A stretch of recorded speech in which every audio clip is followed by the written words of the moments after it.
Donald Trump এই মুহূর্তে ইরানের ওপরে এত বেকায়দা রকম চটে গেছেন যে তিনি হুমকি দিচ্ছেন ডেথ ফায়ার ফিউরি, মৃত্যু, আগুন এবং ক্রোধ নিয়ে তিনি ইরানের উপরে ঝাঁপিয়ে পড়বেন, বদলা নেবেন। কিসের বদলা? ইরান গোটা পৃথিবীকে এই মুহূর্তে এনার্জি শক দিয়েছে। পৃথিবীব্যাপী এখন এই মুহূর্তে জ্বালানি তেল, গ্যাস এবং গ্যাসোলিনের আকাল পড়ে গেছে। তার কারণ এই ইরানের নিয়ন্ত্রণে থাকা হরমুজ প্রণালীর মধ্য দিয়ে এই মুহূর্তে বাণিজ্যিক জাহাজ চলাচল সম্পূর্ণরূপে বন্ধ। এই হরমুজ প্রণালী দিয়েই পৃথিবীর 20% খনিজ তেল সারা পৃথিবীতে ছড়িয়ে পড়ে এই মধ্যপ্রাচ্যের রাষ্ট্রগুলো থেকে।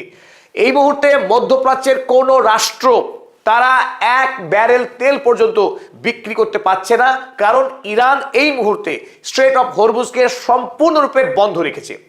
ফলে পশ্চিমী দুনিয়া যারা মধ্যপ্রাচ্যের এই তেল লুণ্ঠন করে তাদের সভ্যতাকে পরিপুষ্ট করে, সেই সভ্যতা এখন খাবি খাচ্ছে। হাসপাতালে আইসিইউতে অক্সিজেন সাপোর্ট নিয়ে বেঁচে থাকা পেশেন্ট হিসকা টান দিয়ে নাক থেকে যদি অক্সিজেনের পাইপ খুলে দেওয়া হয় তাহলে তার যা অবস্থা হয়, এই মুহূর্তে আমেরিকা এবং ইউরোপের অবস্থা তাই।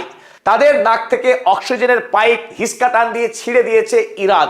ইরান এই দানব দুই রাষ্ট্রকে, ইসরায়েল এবং আমেরিকার করা অন্যায়, ইরানের উপরে আন্তর্জাতিক আইন ভেঙে এবং বিনা প্ররোচনায় যেভাবে দানবীয় কায়দায় 28 তারিখ থেকে হামলা শুরু করেছে ইসরায়েল এবং আমেরিকা, তার বদলা হিসেবে ইরান অত্যন্ত দক্ষতার সাথে গোটা পৃথিবীতে এই মুহূর্তে মধ্যপ্রাচ্যের তেল সাপ্লাইকে বন্ধ করে রেখেছে। ফলে গত কয়েকদিন ধরে আন্তর্জাতিক বাজারে পেট্রোলিয়ামের দাম হু হু করে বাড়তে শুরু করেছে। যেখানে 27শে ফেব্রুয়ারি ইরান হামলার আগের দিন আন্তর্জাতিক বাজারে ক্রুড অয়েলের প্রতি ব্যারেলের দাম ছিল 65 মার্কিন ডলার, সেখানে আজ 10ই মার্চ সেই দাম গিয়ে দাঁড়িয়েছে $110 প্রতি ব্যারেলে। গতকাল অর্থাৎ 9 তারিখ সর্বোচ্চ রেকর্ড করেছিল তেলের দাম $119 প্রতি ব্যারেলে পৌঁছে গেছিল। যখন তেলের দাম আন্তর্জাতিক বাজারে বেলাগাম বাড়ছে তেলের সাপ্লাই না থাকার জন্য, হরমুজ প্রণালী বন্ধ থাকার জন্য, তখন দ্বিতীয়বার মার্কিন যুক্তরাষ্ট্রের কিশোরী মেয়েদের যৌন অত্যাচারকারী পিডোফাইল রাষ্ট্রপতি ডোনাল্ড ট্রাম্প নিজের কৃতকর্মকে ঢাকবার জন্য একটি রাষ্ট্রকে বেআইনিভাবে হামলা করে সেখানকার হাজার হাজার মানুষকে খুন করে ইরানের সামগ্রিক পরিকাঠামোকে ধ্বংস করা যে ঘৃণ্য অপরাধ করে চলেছে এই মার্কিন প্রেসিডেন্ট ডোনাল্ড ট্রাম্প। লক্ষ্য কি? লক্ষ্য একটাই, তার ব্যক্তিগত জীবনে করা যে ঘৃণ্য যৌন অপরাধ, যে যৌন অপরাধ এখন এপস্টিন ফাইল প্রকাশিত হওয়ার ফলে বিশ্ববাসী জানতে পারছে। বিশেষ করে গত পরশুদিন লেটেস্ট যে এপস্টিন ফাইল প্রকাশ হয়েছে, সেখানে ছত্রে ছত্রে এই পিডোফাইল রাষ্ট্রপতি, মানব জাতির ইতিহাসে সবচাইতে ঘৃণ্য একজন রাষ্ট্রপতি ডোনাল্ড ট্রাম্প, যার করা অপরাধ এই মুহূর্তে মার্কিন সমাজের মাথা হেট হয়ে গেছে। আবাল বৃদ্ধ বনিতা সবাই হাই হাই করছে এমন ঘৃণ্য একজন ব্যক্তিকে আমেরিকার রাষ্ট্রপতি হিসেবে নির্বাচন করাই। কারণ তার হাত থেকে সাধারণ কিশোরী মেয়ে, 12 বছরের মেয়েও সুরক্ষিত নয়। 13 বছরের একটি মেয়ের সঙ্গে যে অত্যাচার করেছে ডোনাল্ড ট্রাম্প, তার পুঙ্খানুপুঙ্খ বিবরণ এই মুহূর্তে পৃথিবীর সামনে এসেছে। তার এই ঘৃণ্য জান্তব অপরাধকে ঢাকার জন্য তিনি একটি নতুন অন্যায় যুদ্ধ শুরু করেছেন মানুষের দৃষ্টি ঘোরাবার জন্য। যদিও মানুষ ইতিমধ্যেই বলতে শুরু করেছে, যুদ্ধ দিয়ে তোমার যৌন অপরাধ তুমি ঢাকতে পারবে না ঘৃণ্য অপরাধী ডোনাল্ড ট্রাম্প, তোমার পদত্যাগ চাই। দেশ জুড়ে এখন আন্দোলন শুরু হয়েছে ডোনাল্ড ট্রাম্পের বিরুদ্ধে। সেই ডোনাল্ড ট্রাম্প ইরানকে হুমকি দিচ্ছে, যদি তুমি হরমুজ প্রণালী খুলে না দাও তোমার উপরে আরো 20 গুণ আক্রমণ বাড়াবো আমরা। কি লিখেছে চলুন দেখি আমরা। আজ ভারতীয় সময় সকাল 6টায় আমেরিকার এই জান্তব রাষ্ট্রপতি তিনি ট্রুথ সোশ্যাল মিডিয়াতে পোস্ট করেছেন। পোস্টে তিনি লিখেছেন, if Iran does anything that stops the flow of oil within the Strait of Hormuz, যদি ইরান হরমুজ প্রণালী দিয়ে আন্তর্জাতিক বাজারে তেল যেতে বাধা দেয় তাহলে they will be hit by the United States 20 times harder than they have been hit। তাহলে ইতিমধ্যে ইরানকে যেভাবে আক্রমণ করা হয়েছে সেই আক্রমণের হারকে আরো 20 গুণ বাড়িয়ে দেওয়া হবে, আরো ভয়ঙ্কর হামলা করা হবে ইরানকে। বিনা কারণে ইরানকে আক্রমণ করবে, তার গলা টিপে ধরবে এবং ইরান তাতে চিৎকার করতেও পারবে না। চিৎকার করে তাকে আরো বেশি মারা হবে। এ কি আইন? এ কোন আন্তর্জাতিক আইন mister devil president Donald Trump? তুমি বিনা কারণে ইরানকে হামলা করবে, তোমার মিত্র রাষ্ট্র, তোমার মিত্র আন্তর্জাতিক যুদ্ধ অপরাধী বেঞ্জামিন নেতানিয়াহুর স্বাদ পূরণ করবার জন্য। তোমাদের স্বাদ পূরণ হবে আর ইরান বসে বসে মার খাবে। এটা কখনো হতে পারে? ইরান বদলা নেবে, বদলা না নিয়ে ছাড়বে না। পৃথিবীকে শিক্ষা দিচ্ছে ইরান, যদি আমাকে আক্রমণ করো পাল্টা মারার ক্ষমতাও আমি রাখি। যে পৃথিবীর আমেরিকা এবং ইসরায়েলের এই ঘৃণ্য যুদ্ধ অপরাধের বিরুদ্ধে প্রতিবাদ করবার সাহস নেই, সেই পৃথিবীকে আমরা জ্বালানি দেব না।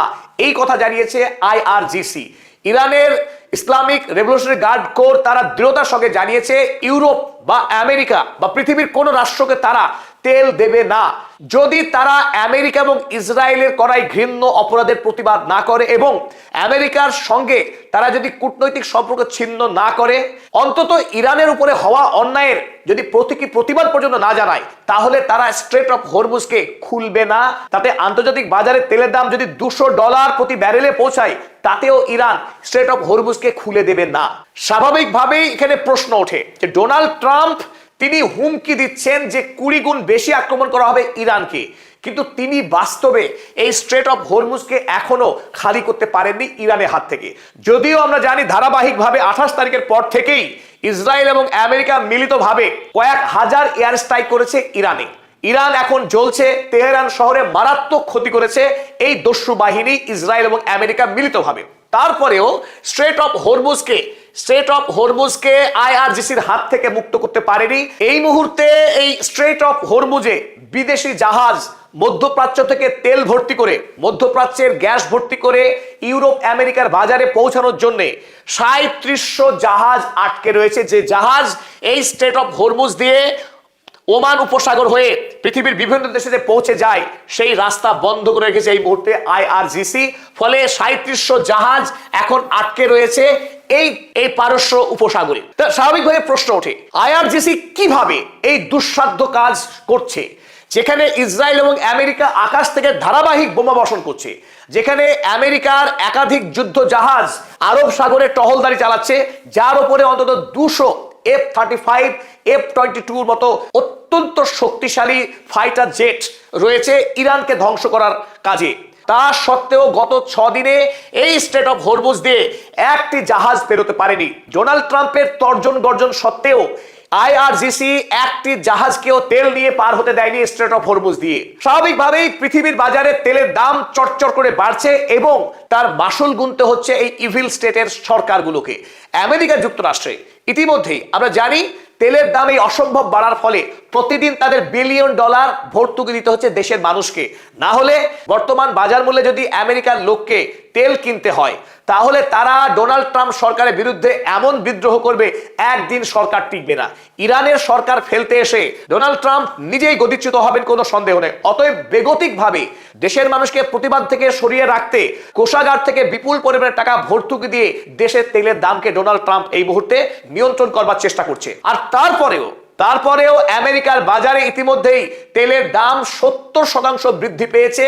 এতে আমেরিকার মানুষ ফুঁসে উঠেছে ডোনাল্ড ট্রাম্পের এই অন্যায় যুদ্ধের বিরুদ্ধে। এবং ডোনাল্ড ট্রাম্পের পোষা আমেরিকান মিডিয়াগুলো তারা এখন জনগণকে শান্ত করার চেষ্টা করছে এই কথা বলে, short term pain long term gain, short term pain long term gain, অর্থাৎ অল্প কয়েকদিনের কষ্ট ভোগ করলে আমেরিকা বিরাট বড় লাভ করবে।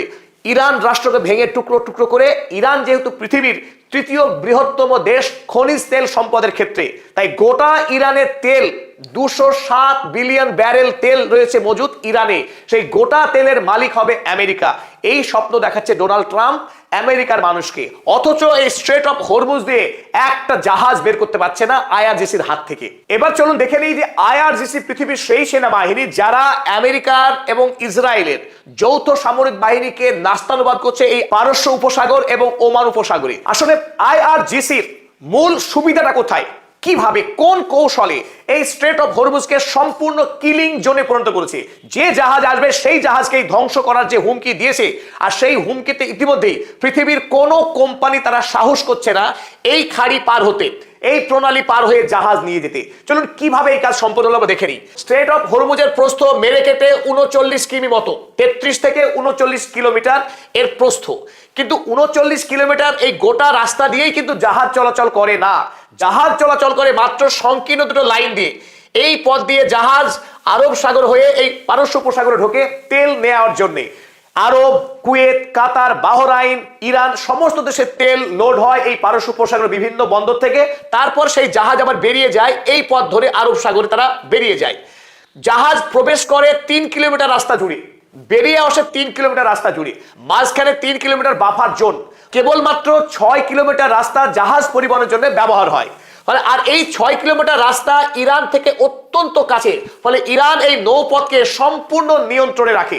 তার উপরে মাঝে মাঝে রয়েছে একাধিক দ্বীপ, এই নৌপথকে ছুঁয়ে একাধিক দ্বীপ রয়েছে যে দ্বীপগুলো ইরানের দখলে, এবং সেখানে আইআরজিসির শক্ত ঘাঁটি রয়েছে। 28 তারিখের পর থেকে আইআরজিসি ধারাবাহিকভাবে জাহাজ চলাচলের উপরে তারা কড়াকড়ি শুরু করে, নজরদারি শুরু করে, এবং আইআরজিসির দেওয়া অর্ডারকে অমান্য করে প্রাইমা বলে একটি জাহাজ তারা সাহস দেখিয়েছিল এই হরমুজ প্রণালী পার হওয়ার, আর তার উপরে আক্রমণ করেছিল আইআরজিসি, ফলে সেই জাহাজ ধ্বংস হয়। তারপরেও 28শে ফেব্রুয়ারি থেকে 2রা মার্চ পর্যন্ত একাধিক জাহাজে এই ওমান উপসাগর পর্যন্ত হামলা চালিয়েছিল আইআরজিসি, ফলে একাধিক জাহাজ কর্মীর মৃত্যু হয়েছে, ক্ষয়ক্ষতি হয়েছে বেশ কিছু জাহাজের। তারপর থেকেই পৃথিবীর কোনো কোম্পানি আর সাহস দেখাচ্ছে না এই হরমুজ প্রণালী পার হতে। যদিও আইআরজিসি এখানে কমপ্লিট নেভাল ব্লকেড করেনি, জাহাজ দিয়ে এই গোটা পথ কিন্তু আইআরজিসি বন্ধ রাখেনি। এক কথায় পুরো রাস্তা খোলাই রয়েছে, কিন্তু কোনো জাহাজ পার হওয়ার সাহস দেখাচ্ছে না, কারণ আইআরজিসির হাতে থাকা এই একাধিক অস্ত্র। পৃথিবীর মধ্যে আইআরজিসির মতো ক্ষিপ্র বাহিনী আর কোথাও নেই। এই স্পিড বোট আইআরজিসি নিয়ন্ত্রণ করে, যাকে সোয়ার্ম বোট বলে। এই স্পিড বোট থেকেই জাহাজ ধ্বংসকারী ছোট মিসাইল, নূর কিংবা ক্রুজ মিসাইল ছুড়ে দেওয়া যায়। অন্যদিকে আমরা জানি এই যে নেভাল মাইন, জলের তলায় লুকিয়ে থাকে মাইন, যেমন ভাবে ল্যান্ড মাইন হয়, রাস্তা দিয়ে গাড়ি গেলে পুরো গাড়ি সহ বিস্ফোরণ হতে পারে, অনুরূপভাবে এই যে বোমা, জল বোমা সাগরের তলায়, নৌপথের তলায় লুকিয়ে রাখা যায়। তার উপর দিয়ে যদি জাহাজ যায়, সঙ্গে সঙ্গে ভয়াবহ বিস্ফোরণ হয়ে গোটা জাহাজ ধ্বংস হয়ে যেতে পারে। তাছাড়া আইআরজিসি ইরানের এই সমুদ্র তীর বরাবর একাধিক জায়গায় তার ঘাঁটি রয়েছে, যে ঘাঁটিগুলিতে আইআরজিসির হাতে রয়েছে শক্তিশালী কিছু মিসাইল, খালিজ, ফার্স, আবু মাহাদি, নূর, একাধিক মিসাইল রয়েছে, যে মিসাইলগুলো নিয়ে ইরানের এই নৌসেনা আইআরজিসি অপেক্ষা করছে বিভিন্ন পয়েন্টে। ফলে যদি কোনো জাহাজ অমান্য করে পার হবার চেষ্টা করে, সেই জাহাজ মুহূর্তেই ধ্বংস হয়ে যাবে। ইরান ভিএইচ ব্যবস্থার মাধ্যমে রেডিও বার্তা দিয়ে পৃথিবীর সমস্ত জাহাজ কোম্পানিকে তারা জানিয়েছে যে স্ট্রেট অফ হরমুজ দিয়ে যেন কোনো জাহাজ পার না হয়, পার হলে সেই জাহাজকে ওই জায়গাতেই ধ্বংস করা হবে, যার কিছু নমুনা ইতিমধ্যেই ইরান দেখিয়ে দিয়েছে। ফলে এই মুহূর্তে পৃথিবীর কোনো জাহাজ স্ট্রেট অফ হরমুজ দিয়ে পার হতে পারছে না। তেল সাপ্লাই বন্ধ হওয়ার ফলে পৃথিবীতে তেলের দাম হু হু করে বাড়ছে। আরো যেটা গুরুত্বপূর্ণ কারণ, ইতিমধ্যেই পৃথিবীর অধিকাংশ বড় বড় ইন্স্যুরেন্স কোম্পানি যারা জাহাজের ইন্স্যুরেন্স করে, সেই কোম্পানি জানিয়ে দিয়েছে যদি হরমুজ প্রণালীতে কোনো জাহাজ ধ্বংস হয় বা আক্রান্ত হয়, সেই জাহাজের ইন্স্যুরেন্সের টাকা কিন্তু কোম্পানি দেবে না, কোনোভাবেই দেবে না। যখনই ইন্স্যুরেন্স কোম্পানিগুলো হাত তুলে নিয়েছে যে হরমুজ প্রণালীতে কোনো জাহাজের তারা ড্যামারেজ দেবে না, ইন্স্যুরেন্স দেবে না, তারপর থেকে আর একটি জাহাজও এই পথ দিয়ে যাতায়াত করতে সাহস দেখায়নি। যদিও লাস্ট 6ই মার্চ 2-1টি চাইনিজ জাহাজ এই স্ট্রেট অফ হরমুজ পার হয়েছিল, কিন্তু তারপর থেকে 7, 8, 9, 10 একটি জাহাজ পর্যন্ত এই হরমুজ প্রণালী দিয়ে পার হতে পারেনি। স্বাভাবিকভাবেই বিশ্বের বাজারে আমরা দেখেছি কিভাবে পারদ চড়ছে তেলের দামের। গতকালই $119 প্রতি ব্যারেলে দাম পৌঁছে গেছিল, অর্থাৎ একেবারে ডবল। 10 দিনের মাথায় পৃথিবীতে একটা নজির, 10 দিনের মাথায় তেলের দাম প্রায় 100% বৃদ্ধি পেল। আর এই পরিস্থিতিতে ইউরোপের অধিকাংশ দেশ এখন জ্বালানি সংকটে ভুগছে। ইংল্যান্ডে আর মাত্র 1 দিনের এলএনজি গ্যাস রয়েছে। স্পেন, জার্মানি, অধিকাংশ দেশের হাতে জ্বালানি নেই। আমেরিকাতেও তার ছোবল গিয়ে পড়েছে। ফলে ডোনাল্ড ট্রাম্প এই মুহূর্তে সবচাইতে বেশি বিপদগ্রস্ত রাষ্ট্রপতি। তিনি ইরান হামলা করে বীরত্ব অর্জন করতে চেয়েছিলেন। আমেরিকার ইতিহাসের সবচাইতে স্মরণীয় রাষ্ট্রপতি হওয়ার তিনি স্বপ্ন দেখেছিলেন। তার যে সেক্স স্ক্যান্ডাল, সেই সেক্স স্ক্যান্ডালকে তিনি ঢাকতে চেয়েছিলেন। অপরদিকে এই মুহূর্তে ইরান যেভাবে বদলা নিয়েছে, যে প্রতিশোধের বার মেরেছে পৃথিবীকে, স্ট্রেট অফ হরমুজকে সম্পূর্ণরূপে ব্লকেড করে দিয়ে এই স্ট্রেট অফ হরমুজকে কিলিং জোন বানিয়ে ডোনাল্ড ট্রাম্পকে যেভাবে শিক্ষা দিচ্ছে, তাতে পৃথিবী স্তম্ভিত যে ইরান এত মার খাওয়ার পরেও আত্মসমর্পণের প্রশ্নই ওঠে না। আরো একবার জানিয়েছে আব্বাস আরাগচি, ইরানের বিদেশ মন্ত্রী, আমেরিকার সঙ্গে তারা যুদ্ধ চালিয়ে যাবে। এই যুদ্ধের নিকট পরিসমাপ্তি হওয়ার কোনো সম্ভাবনা নেই। তারা কোনোভাবেই আমেরিকার কাছে আত্মসমর্পণ করবে না, আমেরিকার সঙ্গে আলোচনার টেবিলেও বসবে না। তারা এই মুহূর্তে আমেরিকার সঙ্গে যুদ্ধ চালিয়ে যেতে প্রস্তুত। আর ইতিমধ্যেই পৃথিবীতে বাড়ছে উত্তাপ, বাড়ছে জ্বালানির দাম। সকলকে আরো একবার অসংখ্য ধন্যবাদ ও কৃতজ্ঞতা পদাতিক চ্যানেলকে সাপোর্ট করবার জন্য। এখনো সাবস্ক্রাইব না করে থাকলে পদাতিক চ্যানেলকে সাবস্ক্রাইব করুন, লাইক, শেয়ার, কমেন্ট করুন। আর যদি আপনি পদাতিক চ্যানেলের নির্ভীক সাংবাদিকতাকে অন্তর থেকে ভালোবাসেন, তাহলে জয়েন বাটনে ক্লিক করে আমাদের মেম্বার হয়ে যান।